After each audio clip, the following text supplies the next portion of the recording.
I grew up here, and it's kind of something that we've needed in the community for a really long time. I think this is past its date a little bit.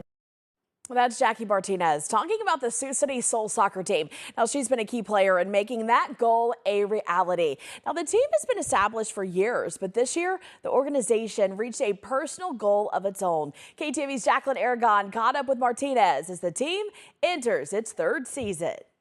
It was kind of like, why don't we have this? Why don't we have that? After wishing for a team like this in her hometown since she was little, Jackie Martinez is making the dream come true by creating the Sioux City Sol's women's soccer club.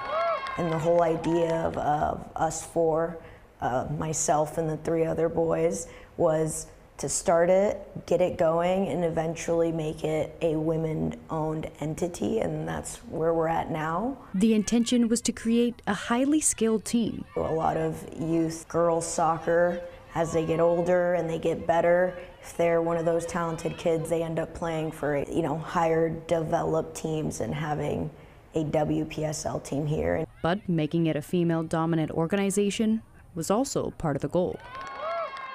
Especially in Siouxland, we just have so many, higher level men's sports teams, and you have hockey, you have football, you have baseball, and you see that growing more and more, and on the women's side, you don't really see anything. And now Martinez is entering the new season with 3 newbies on the Sioux City Sol ownership roster. Very excited, I think, to step in and to really just lean into the women's sports and then the women's ownership of that in town, doing everything we can to promote a higher level for athletes in town. They're getting focused on creating a game schedule and getting fans in the Elwood Olsen Stadium stands. To be connected with the only higher level women's sports team. In Sioux City, Jacqueline Aragon, KTIV News 4.